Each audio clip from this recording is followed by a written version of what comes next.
Greetings and welcome back to Clock It. And our new little set, look at us Come sitting all on high. now. We are trying some new things. Let us know in the comments what you think. I want to start where I always start. I think what the Trump administration is doing right now is just not a series of one-offs, Mr. Daniels. Mm. It is connected. It is all pointed at November, and I think they're trying to engineer the outcome of an election. Now, engineer the outcome is very specific. Mm. Is that the same as stealing an election? Because when people hear that, they're thinking ballot boxes, voting machines. We will get into it. Simone has lots of thoughts. Well, you know what? This is why I like having a reporter sitting next to me, Yes, child. yes, To yes. be very clear, I do think they are trying to steal it, okay? But it's actually not about what happens on election day. It's not about ballot boxes. It's about everything else that they are doing before it. We also have Dr. Ibram X. Kendi, who is joining us later. His new book is out now. You can go get it. And it walks through the historical through line, the playbook, basically, that helps explain why this particular play keeps getting run over and over and over again. And over again. And you know what? That's just part of what's happening in the backdrop this week. Trump, the president of the United States, is in China with Xi Jinping. He actually brought a whole CEO delegation with him, which was kind of crazy. Banks, Boeing, Cargo, Elon Musk, the New York Times says a $1 trillion Chinese investment deal on U.S. soil is on the table. He is walking in there with a weaker hand. That's not us. That's the experts that say it. The Iran war has us burning through munitions at a rate nobody that cares about it is comfortable with. I'm Trust. very uncomfortable, and I'm not an expert, but I know when to be uncomfortable. You know an I'm expert or uncomfortable two. and I am concerned. I do know some experts, okay? I know a little bit. Now the World Cup kicks off next month. It's happening in Canada, it's happening in Mexico, and it's happening right here on US soil. Now some people might say that's all America.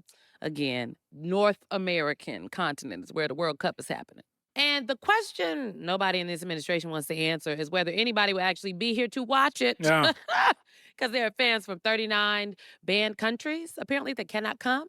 And FIFA is privately asking the White House to pause ice raids during the tournament. That's insane request to make. Sunday night, Netflix dropped this roast of Kevin Hart, which I have seen clips of. I have not watched the whole thing, but people are still arguing about it between Charlie Kirk jokes, George Floyd jokes, and the Melania Trump material that got cut. Lots of thoughts Child, people I lost have. the lash talk about this one.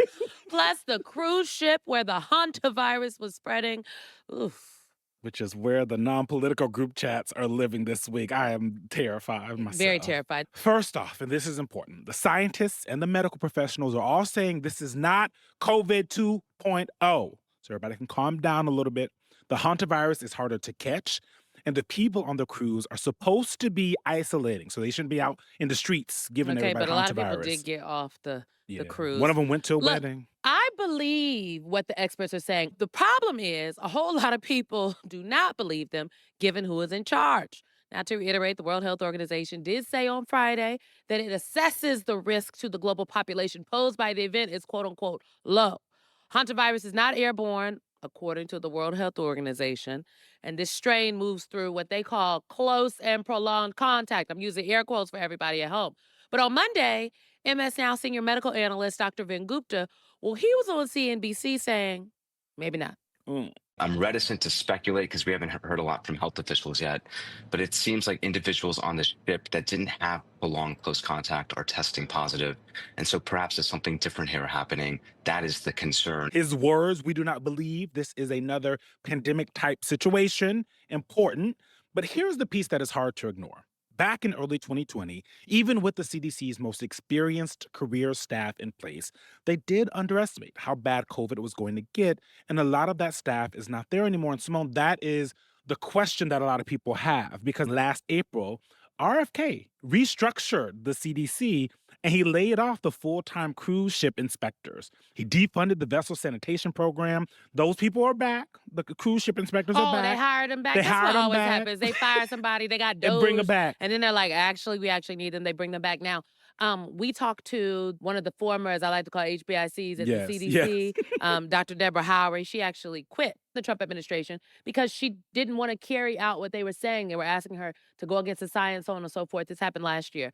But I bring it up because Dr. Howery told us on our show that the people that they fired, those aren't even the folks that would have done the international inspections. Lord. The international teams are people from the World Health Organization, Mhm. and they work in partnership with them who are And we do not stationed. work in partnership with the WHO. Correct, because they were Yes. stationed in different places across the world, and because our partnership with the World Health Organization was shut down or the rug was pulled out from under them, Mhm. those people were no longer there. So even hiring the people back is not doing what needs to be done. I'm very concerned about the Hanta virus, and it is Hanta, It's not Hanta, Hanta. Hanta, Hanta. folks. I will say this. You thought it was I like COVID? baby, You was in I there am practicing your TikTok trauma. dances? I was doing I'm trying to get my coin. But I talked to both my husband and our EP, Robert, on the weekend. He was like, Eugene, calm down. It's not COVID 2.0. So I did some reading, and that's true. It is Mhm. harder to catch. You're supposed to apparently be around someone for a longer time. You have to be closer than with COVID. Okay. But my question is not really about the hantavirus so much as the people working at the CDC currently. A lot of the experts have left. The leadership of the CDC and of HHS are political appointees. They don't seem to give a damn what the experts say. They don't seem to think these kinds of things are important. And I think people have a lot of questions about how Donald Trump, who was the president when COVID happened, who downplayed it the whole time, if they can trust the information coming out of the And that's the government. point. That is the point. Like, I think we're at the point where we have to be skeptical of everything this Yeah. government says because they have lied to us on very small things The dumbest over the things. last year and a half. So 10 it's like, years. Since 10 well, years. yes. What was the first press briefing that they ever had? This That- was the that the largest crowd ever shot was crowd size in the larger history, than Obama, period. larger than MLK. So ever since then. Yes, actually, they have been lying for a while. The lies in this administration have been just even more egregious, I would Yeah, argue. yeah. They've been more consistent about small things that we can even see with our own eyes. But I guess, to your point, the crowd size lie was in that vein. So I understand why people are like, can we trust the government? I will just know, because, I can never walk away without a plug for Yes. Nebraska. Yes.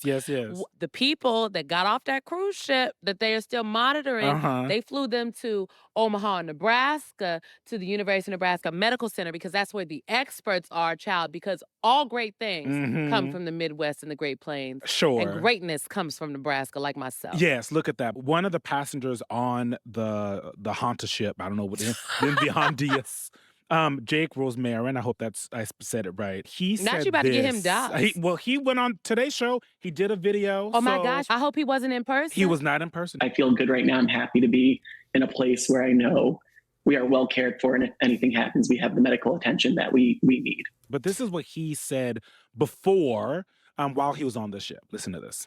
I am currently on board the MV Hondias, and what's happening right now is very real for all of us here.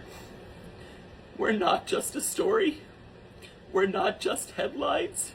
We're people. The reality is people have died from the hantavirus. It's actually Yes. quite deadly. Mhm. There's a 40% death rate Which if is, you get which it. is one of the reasons why which is high. which the experts say that's one of the reasons it can't transmit that much because it's Child, a higher. I understand what the experts are saying. Mhm.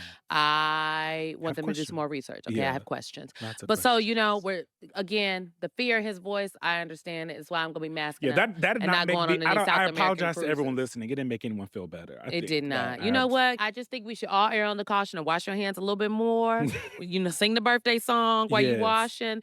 You might want to put a mask on. I'm flying again at the end of this week, and I think I ordered some KN95s. I'm not gonna lie. I also from think my this proves Amazon my card. point about you and cruises, and that No, to be very cruises clear, are to be very, very clear, concerning. the cruise was a cruise to South America. I don't care and where then the cruise people is must have going. got off that boat, and we still don't know what happened. And I did we- tell my mother-in-law the other day, I was like, this is why you should probably stay off the cruises. And she just didn't say nothing. No, which because makes she's me like, feel I'm like doing there's my a cruise. There's a cruise in your coming up. future. It's coming very soon. But we had a doctor on our show this weekend to talk about it, and what he told us is that, because I asked him, I said, okay, people don't believe they can believe HHS or Mhm. CDC. Who should they listen to? And he says WHO, the World Health Organization, is going to be all over this. They're putting stuff on their X, formerly known as Twitter, their Instagram. So they are trying to communicate with the people of the world about what's actually happening. So you can trust the WHO, I think. And I'm going to err on the side of listening to the experts we have talked to that have calmed me down just a teensy bit. I just want to give the website to people. It is www.who.int, okay? That's Who dot international. in it. Let's move on. Let's move on, okay? I think this is the bigger story for me, or maybe a 100%. equally as big story, okay? Monday night, Senator Cory Booker from New Jersey was on our show, and I told Senator Booker that we are witnessing an assault on Black political power in America, and he called it an assault on democracy. And I'm like, okay, yes, we are both right, but they are using Black people to do it. And we are under 174 days from the midterm elections. This is insane. It's always interesting when we want to talk about Black people, folks want to zoom out. But let's start with the mess. I'm trying to zoom in. Okay? Because that's where we're starting. It began in Texas last summer. Here's President Trump outside the White House in July. Texas would be the biggest one, and that'll be fine. Are you calling in for a complete redrawing of the congressional map? Just a very simple redrawing. We pick up 5 seats. Very simple redrawing. A month later, Texas Governor Greg Abbott signed off on new districts that could deliver those 5 seats to Republicans that Donald Trump just asked for. In December, the Supreme Court let it stand. Florida, Tennessee, Missouri, North Carolina started to follow. California and Virginia voters, which is really important, Democrats fought back and went through the voters to do it. Those had counter maps. Right now, Virginia's is paused because of their Supreme Court in that state. Which is so insane. And then 2 weeks ago, the United States Supreme Court all but killed the Voting Rights Act, okay, Section 2. After that happened, now Louisiana, Alabama, Mississippi, and South Carolina are moving with record speed to carve up majority Black districts, which strips Black voters of the ability to elect the representatives of their choice. Can I just say, as a Black woman who grew up as a Democrat in North Omaha, Nebraska, but in a red state, but my city and the district, frankly, that I grew up in, District 2, is a district that for Obama, Hillary, Biden, and Kamala Harris delivered an electoral college vote.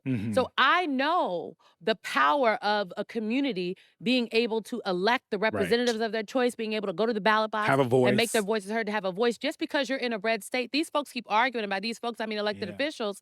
Like in South Carolina representatives were like going on television being like, look, Jim Clyburn don't represent the rest of the state, so that's why we need to get rid of his seat. Well, he represents his district, baby. Exactly. That's what he's supposed to do. So are the people, just because they live in South Carolina and they're not Republicans, do they not deserve representation? And why are the people disproportionately Black that don't deserve the representation? Why is that? Why do you think that is? I think that these are the vestiges of slavery. Yes. As As she a likes to state say. representative. A state representative out of Tennessee told me this 2 years ago. Remember the Tennessee Yeah, Three? Tennessee Justin, one of the Justins. Yes, one of the Justins. I went down there. I talked to members of the Black Caucus from Tennessee, the state delegations, and we were sitting at this man's church, who happened to be a pastor, who was also a state representative, and he was like, this is the vestiges of slavery. Well, baby, this is the vestiges of slavery. This is just like what happened after the fall of, or the collapse of Reconstruction. I think one of the things, because there's a lot of concern, accurate, correct concern about gerrymandering. Absolutely.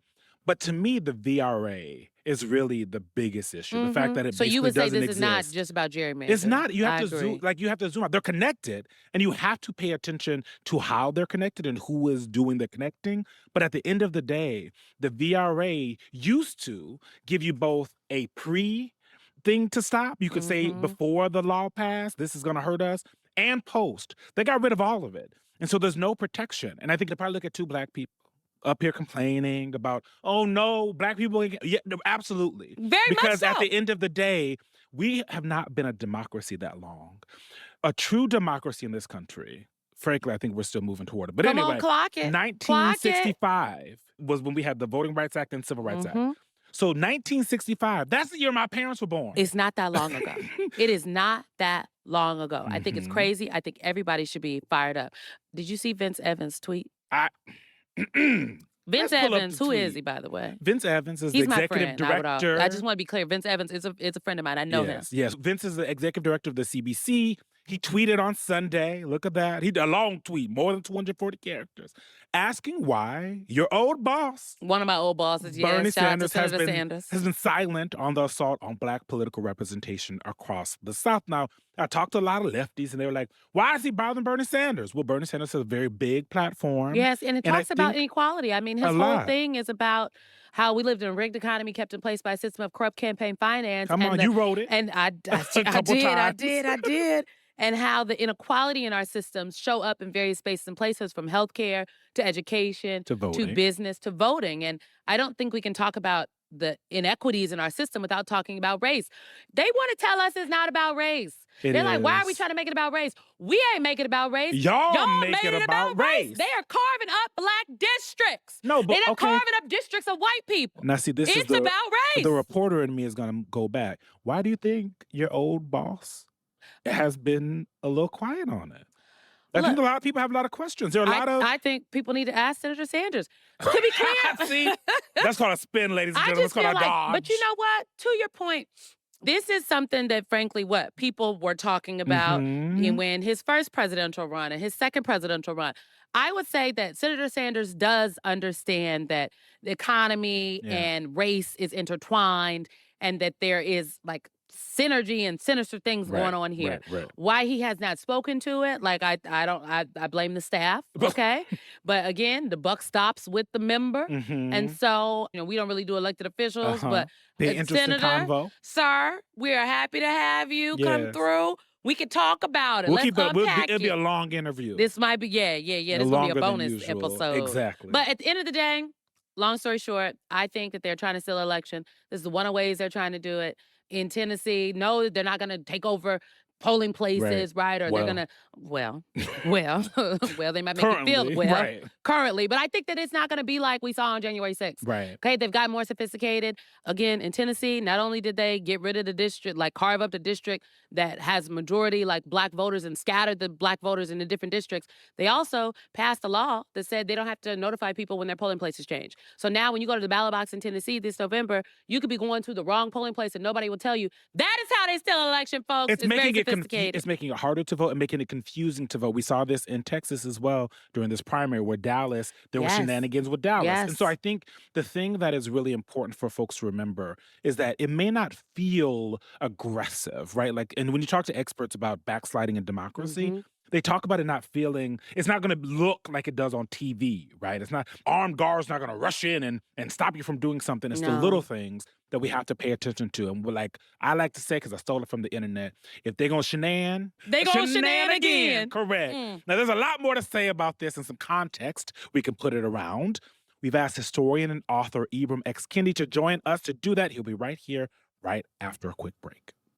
Welcome back, everyone, and welcome to Dr. Ibram X. Kendi, historian, international best-selling author, and founder of Howard University's Institute for Advanced Study, which is an interdisciplinary research enterprise examining global racism. Seems very timely right Someone now. had to do it. Okay. His new book is called Chain of Ideas, The Origins of Our Authoritarian Age. Again, quite timely. Thank you for coming to the group chat.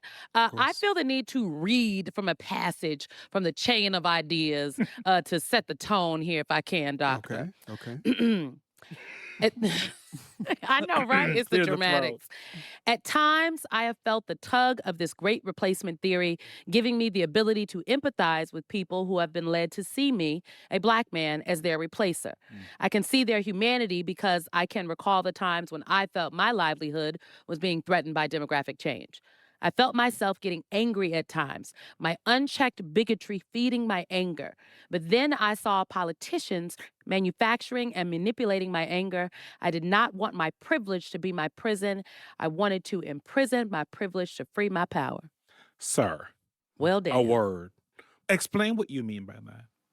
Well, I thought it was important to share really how much great replacement theory has mutated. So Yeah. even as it was primarily or originally an idea that suggested, let's say, Black people were replacing white people, it's actually mutated to say women are replacing men.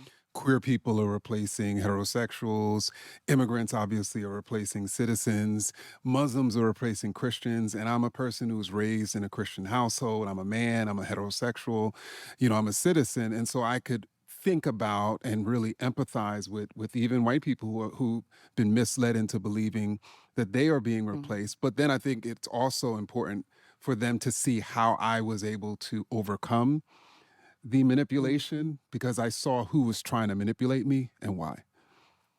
The word that sticks out to me, and as even before you started answering, I started thinking about was empathy. And I feel like marginalized people always have to have a lot of empathy. You have to understand why your oppressor would do it, right? The oppressor does not care what the oppressed are thinking about being oppressed. And it actually, the great replacement theory and all of this makes me think of, I was in college, had a very good friend who we were sitting in her house, and we were watching the news, and there's a news story about how this country is going to be a majority minority by whatever the year is. 2042. Yes. Thank you. There we go. And she said, "Oh, that's scary." This is a white girl. I said, an immigrant though. I said, "Why?" She said, "You don't think that the people who are in power right now are going to be pissed and scared?" Now, this is in 2009, maybe 2010. And that was the first time I'd ever heard someone talk about it in that way. She obviously wasn't calling it the great replacement theory.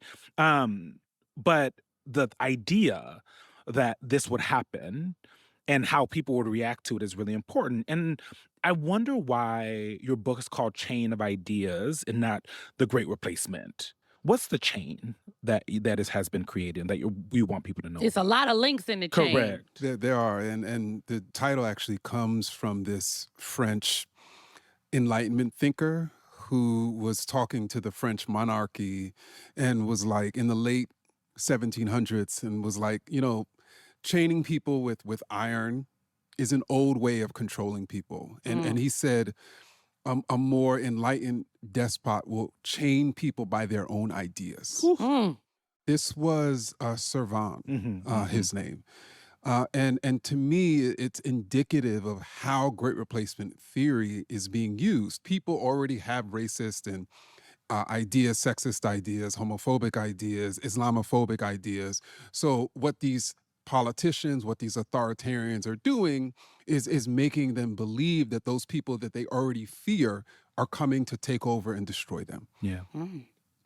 I mean, damn. Stress. I'm stressed because it's like so real in I think a lot of times we don't, because we're in it so much, we don't take a step back to think about it. But it is all about ideas that have been socialized, that have been normalized. It's about the way we talk about things. It has become commonplace. And I don't think people realize that they are literally in shackles. Well, it makes me think as Black kids, our parents have to supplement our Black history, right? Yes. Almost every Black kid I knew had that yellow book. It was like 1001 Things to Know About Black History. It was like Muhammad Ali was on the cover. You had Yes, at your we house? had that at Correct. our Everybody house. had it at the house. I also modeled for an African garb print magazine. I need that picture. I will bring the photos. My mama, Terry Sanders was getting paid early off us, okay? She knows. Smart But lady. also indoctrinating us with history. Correct. And so, the supplementing had to happen. And something my dad always said was, and still to this day says, is the smartest thing after slavery that the landowning rich white men did was to convince everybody else that the Black slaves that were being freed and that were going to be a part of the economy now in a different way, were going to be able to get jobs and have to be paid for those jobs, were the enemy. And that convincing the poor white people, convincing white women who didn't own land or white men who didn't own land, that at the end of the day, that's the enemy. Meanwhile, you have what we now would think about as oligarchs and the billionaires of our time, the folks like Elon Musk, who are actually the ones Jeff who are Bezos. who are actually the ones taking from everybody. Yeah. And it's a sleight of hand that is like so important to understanding this moment, understanding your book, and understanding really your theory of how this country is working right now. Yeah, I mean, if you're a racist white oligarch and let's say you're stealing from white people and Black people, how do you continue to engage in those robberies? Will you convince those white people you're robbing that they're being robbed by Black people?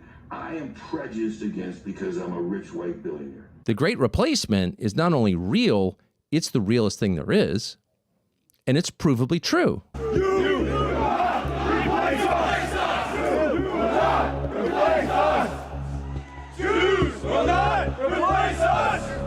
And so then they turn on the very people who are also being robbed and then allow the people who are robbing them to continue to rob them. Right. And the more angry they get because they're losing, the more they blame the people who are also being robbed. And so it becomes this vicious cycle, I think, that we're seeing in our politics. How do you pull people out of that? That's terrible. That is absolutely terrible. And also, would you say that that is what Trumpism has done? Mm-hmm. It has. I mean, part of the way that Trumpism operates is Trump has sought to make people, particularly white men, believe that they're losing out, Yeah. that they're losing their nation, they're losing their livelihood, they're losing their status, and convincing them that they need a protector, they need a savior.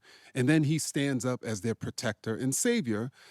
And so that's where the march of authoritarianism comes in, because that's when he says, you know what, in order to protect you and save you, I have to do away with your civil liberties, your rights, and everyone else's. I want to stick on Trump a little bit because it feels like every once in a while it becomes clearer to people that the emperor doesn't have on any clothes, right? So we're in this war with Iran. Gas prices are high as hell. Beef is up. 16% now. It was 15% It's last gone week. up Beef is up 16%. You know, healthcare is astronomical. Yes. All these things are happening. And it feels like also a moment where those same white people that have been tricked by Trump and Trumpism and largely, I would say, also Republicans over decades about who the bad guy is, are starting to pay attention. Like, I think on your show, you guys had a Megyn Kelly SOT where these voters called in and they were like, we're going to lose the midterms. They're not doing anything. This is terrible. Yeah, they said gas is up. They is knew too what high. was going on. So they're starting to understand. They don't want the war. They want him to focus on America's needs and wants and gas prices and housing and the economy. And he's not doing that. We're going to lose the election in November, all of them. Trust me, if he continues this route. The gas prices are so high, you know, working 2 jobs, we can still barely make it. Right now, I'm averaging between $1,900 and $2,100 a week in diesel fuel. And it's just killing the drivers. It's going to put a lot of drivers out of business. But they haven't turned on them. But they have to be it takes a intense pain for some people to understand that things are bad for everybody. And that's what it feels like is happening. There is an awakening happening, but do you feel that awakening has any political consequences? Like, does it go from like, oh, I'm mad, the gas is too high, to, oh, this person did it? I don't think so, but what does the doctor believe? I mean, it's hard to say, because the fact of the matter is in many ways, these people are conceptually trapped. And what I mean by that is, once you are convinced that this person is your protector, then the more you lose, the more you hurt, the more you look to that protector to help you and save you. Right. And that's why great replacement theory is so devastating politically, right? Because it literally traps people.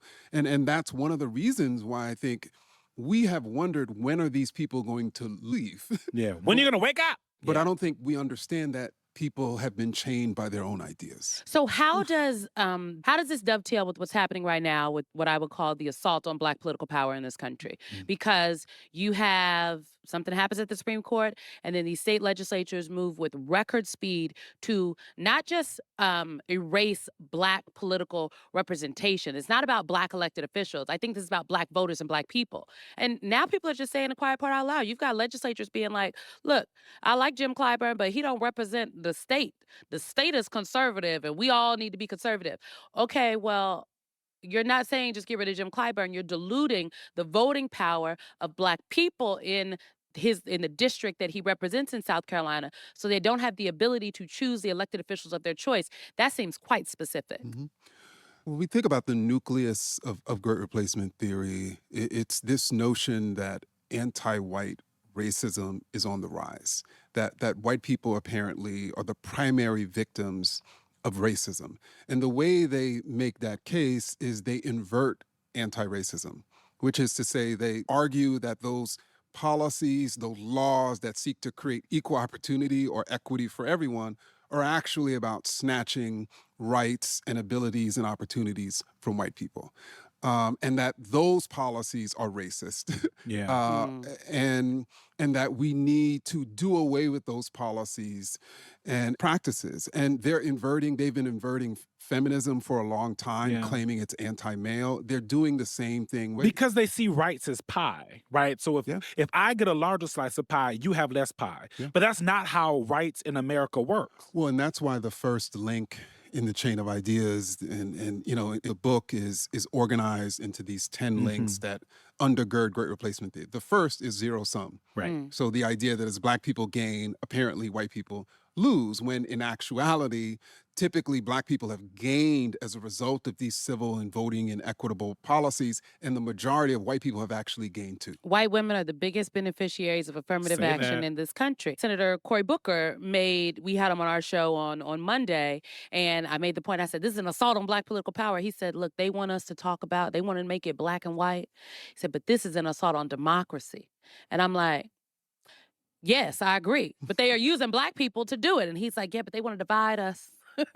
And he did. He was making the point that they want to divide I understand us. the point that he but was that, making. but that Black people, when Black people have fought for rights in this country, those rights have always, that fight has always benefited everyone else. And I'm like, yes, but is that the argument we should be making? Or I feel like it's important to point out that this is an assault on Black people. So to me, it feels like this is a politician finding a palatable way to talk about a concept that is hard for people to talk about. Is it hard? Which is I don't for feel like certain it's people, hard. Is it hard? for certain people to talk Why? about, because you have to accept that you are someone who holds these ideas. How to be an anti-racist is all about that, right? Like that you are someone who, even if you are not going out and like making laws and, pouring hot coffee on Black people just trying to eat, eggs at the damn counter, right? If you're not doing that, you're doing other things. You hold these things. And I think, frankly, it is for politicians who have to get votes from some of these folks, right? Statewide, or people who might be running for president one day, again, like they have to zoom out. Because having a specific conversation about what's happening to Black people is still politically dangerous in As this a former country. strategist, as a recovering strategist, a former strategist, clearly I might, after this cycle, I'm going to never be a strategist again. You'd I'm be just only fired going at to be a this host. point. I will be fired because I'll be in there like, no, Yeah, tell them Black people are under assault. I just feel like, yes, I understand that, but this is not even how it was 2 years ago. Right. We are not in a moment where we were even in 5 years ago. We are at the brink, and maybe I'm just too in it. Okay, my therapist tells me I need to zoom out sometimes to turn the TV off. And I need to find some hobbies. That's why I'm doing phone cases and whimsical her stuff nails, and everything, doing my whimsical nails and life, everything yeah. right now, doctor. But I just feel like this moment is very different. So we have to name the thing. They are literally trying to take us back to 1878. I agree. We need to name the thing, and part of the challenge, even to your point, that I think politicians face, and even we face in talking about this, is many white Americans, particularly low and middle income white Americans, don't know their own history, which is to say they don't know that so much of what they actually have now is the result of Black struggle, and they don't Give them an know example. Give an Yes. example. public schools in the South. Was largely a creation of Black politicians. So at the very moment where you had these neo-Confederates claiming that Black politicians were in there and destroying white lives, those very politicians were bringing free public schools to the vast majority of Black and white people in the South who didn't have it during the enslaving era. Or even something like the abolition of indentured servitude, and on and on. And so I think that's part of the challenge. Like we don't teach history. We don't teach Black history. Working class white people don't learn their history. So then when a white person hears us talking about the erosion of Black rights, they don't realize that that's ultimately going to come for them. I want to look at your dedication in the book, because this struck me. You dedicate the book to humanity, to what links us. After everything you've researched, after the books you've written, after the conversations you've had, after all that you know and that you focus on and that like is bouncing around in there, do you still believe that our humanity is what links us? Or do you believe that should be what links us? I believe it's what should And what I mean by should is I think we should commonly recognize what I call in chain of ideas, the chain of humanity. Yeah. And so I try to, even as most of the book chronicles how great replacement theory causes us to believe that racialized and gendered and sexual and religious groups are fundamentally different, are fundamentally at political odds, that as we're gaining, they're losing, as we're becoming more powerful, they're becoming less powerful, and that we should be at political or cultural war. The construct of the chain of humanity allows us to see that even in our differences, we're similar. So you may dance differently than I do, but we're both dancing. Dance. No, Well, I mean, somebody on But the it's one a and good three, somebody example. on the You're 2 and right. 4. You may dance differently, but you still move. Yes. You know what I mean? Yeah. Y'all may sing a little different. You may be off key, but there's a song Why are in you your looking heart at me when you because say you off? cannot sing. She's a bullet. To be clear, She's a bullet. Her And, wanna humanity. be as honest. you become more powerful, Yeah. I become more powerful. Yes. Right. And so then we can build political solidarity based on that and have the capacity to fight the oligarchs. Okay, here's stay the thing. focused on the What- oligarchs. the Exactly. oligarchs, that's my point. Because as you become more powerful, I become more powerful. As the oligarchs become more powerful, and we using the term oligarchs, it's just the richest people in this country. The chasm between the richest people in this country and the poorest people in this country is the largest it has ever been. Yeah. We talk about on this show a lot. Like I talk about the good billionaires and bad billionaires, and how in my And I think many of them are in the same estimation, bucket. yes, Eugene says they're all in the same bucket. I think Not all, but vast a majority. lot, and there are a lot of people, frankly, out there in this country that agree with you. It's Mm-hmm. like, oh, the people out there that say there should be no billionaires. And I'm like, well, give me an opportunity. I think I'd be a good billionaire. But would I? Is there such a thing as a good billionaire? Well, let me say this. I am a professor at an HBCU at Howard, and there is a billionaire who've been giving billions of dollars to HBCUs, but that billionaire is few and far between. Right. So, I mean, as a scholar, I try not to say something absolute, like it's impossible, Yeah. never.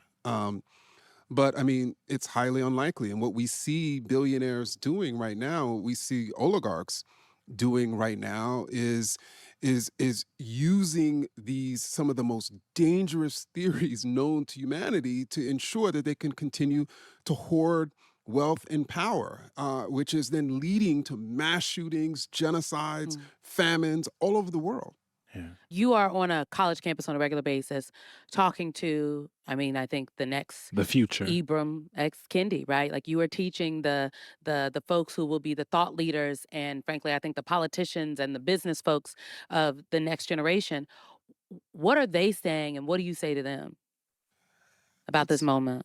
I tell them the truth, unvarnished, direct. And what's interesting about young people is they typically are more open-minded to that, right? Even if it challenges the way they see the world or the way they see themselves, they have this capacity to ingest and transform. And I think that's just the beauty of being young and open-minded. And I think those of us who are older, we need to figure out a way to keep our minds open, keep our belief that we can radically transform the world, because young people still have that belief. So the children are our future. as That's what Whitney said. Well, I think they will say to us, well, don't depend on us. Y'all need to change some stuff first. Right. Well, Why wait? Why wait? Exactly. Do it now. Fix it now, damn Oh it. my goodness, Dr. Kennedy, thank you so much. This is like, This was great. ooh, if I had edges, they'd be snatched. I'm child. stressed. My edges are snatched. I'm very stressed. Very stressed out, Yes. but we appreciate you. Well. Dr. Kendi, Dr. Ibram X. Yes, Kendi. yes, He was yes. amazing. His book is so good. You know what? For the people that might Google the reviews, somebody gonna say to me the other day, I don't think people like this book. And I was just like, well, I don't think people read the book. I think certain people don't like it. Well, because the truth, sometimes the truth don't like who tell it. Truth hurts. Come on now, honey. hit dogs will holler. Okay, loudly. Very loudly. Every time. It really did knock me back on my heels when he Yeah. said that the people are, that the way in which they're chained is not actual chains, but they are mentally chained. I was just like, this is profound. The through line for me was empathy. And that's where he started with like the first question Mhm. was like talking about needing empathy. And it is both incumbent and automatic that like I said, the oppressed has to have empathy because you have to try to figure out why someone would do something to you. And it reminds me of like all the different quotes post Civil War, post civil rights movement, where white people would say to black people, if I was in your shoes, I would have been done a Nat Turner, or I would have, I would have never sat on the back of the bus. Or they think they would. They don't know. They're taught. Have You no know damn how idea. Jay-Z got a line. Everybody try to tell you how to do it, but they never did it. Exactly. It's like everyone has commentary about something that they've seen, that they've heard about, that they've read, and they can always talk about what they might do. But I would never let so and so. Exactly. But are you in it? And to your point, in one of the last interviews that Dr. King ever gave was on an NBC interview. Yeah. And he was basically saying that what he realized post Voting Rights Act of 1965, okay? Because post 1965 was a different fight. We was talking about Correct. economic inequality. We was talking about some different stuff. We was talking about fair housing, okay? It was given Rainbow Coalition, Exactly. okay? Sanitation workers in Memphis. Y'all better check your history out now. Look it up. Look it up. Dr. King said he realized that in the South, that most white people were actually responding to the brutality that they saw and not necessarily the actual plight and the inequalities and the injustice. He realized that most people were responding to what they were seeing on television, the Right. imagery. But the hearts and minds We're not changed. were not changed. Yeah. And that was something he was wrestling with. We are in a new era, a new phase of the struggle, where we have moved from a struggle for decency, which characterized our struggle for 10 or 12 years, to a struggle for genuine equality. And this is where we're getting the resistance, because there was never any intention to go this far. And when Dr. Kendi talks about the origins of Great Replacement Theory, but also how it's showing up here now, I do think, to your point about how people have to experience it, what they are experiencing right now is that I don't like how I am being treated. I don't like what the government is doing to me. I don't like I don't like the gas prices are high. I don't like that, my neighbor that I've known for a long time got snatched up when they're not a criminal. Hello? You know what I'm saying? But are the hearts and minds changing? And maybe they're not. But maybe it's okay that the hearts and minds aren't changing. It makes But I'm skeptical. It makes me think of this. I'm gonna mess up her name, so I'm not gonna say it. It's this old white lady with glasses. Years ago, remember she used to go on talk shows and talk about race. And one of the things she asked white people, she was like, "Anybody in this room, would you want to be black?" If you, as a white person, would be happy to receive the same treatment that our black citizens do in this society, please stand. Nobody's standing here. That says very plainly that you know what's happening. You know you don't want it for you. I want to know why you're so willing to accept it or to allow it to happen for others. And that is that aspect of it. It's always been there. And some of these thought processes have been a part of our culture for so long. But they think that being they is in the people that believe this. And I would argue it would be non-black people in this country, because I think that there are white people that think this way, but I also think that there are non-white people that also would say, I would never want to be black. So it's not just white versus black. I think that it's a rainbow coalition of people saying they don't want to be black. Yes. That is some black people. Clock it. I'm just saying, y'all know some of them. I That ain't gonna is say no a names. function of, that means that the mental chains have worked. Yeah. That the mind Yes. games have worked, because the idea that I wouldn't want to be black, to be clear, some of y'all worse off than us. Right. What you mean you Look, wouldn't want to be black? Like when I'm in a store and you follow me, baby, I'm Baby, you shopping. need to be looking at Joe. Why you Don't worry bothered? about Keisha. You need to be looking at Joe. Joe was a thief. Okay, Joe stole all your money. Joe stole your money. Elon took your money. But I just think that is why we have to have such a frank conversation and interrogate the thought and name the thing. And I do think that people need the space to be able to raise these kind of things and not feel as though that, I think we both grew up in various spaces and places where sometimes we were the only black kid and sometimes we were, actually a lot of times I was the only black kid, and I think that was also true for you. And there are a lot of people that we grew up with that might be on the other side of this conversation. And I think that the ability to have that conversation, to get to a place of empathy, is actually very important in this day and age. Because we're not going to get past this moment if we are not able to find empathy. We're not going to work through it if we can't find empathy and get on a similar page. None of us is free unless all of us is free, Child, as they say. and right now we all in mental chains. Okay, Locke and some others. Okay. Great episode. Oh my God. Thank you Rate so us, much. okay? Rate us, review us. Review us. Nice things. Don't leave bad things in the comments. No, we okay? don't want, because she reads them. And then y'all make her do nails more. She does more of these. Honestly, and you know what? It's just her driving whimsy my is therapy making these phone bill up. cases. It's not good.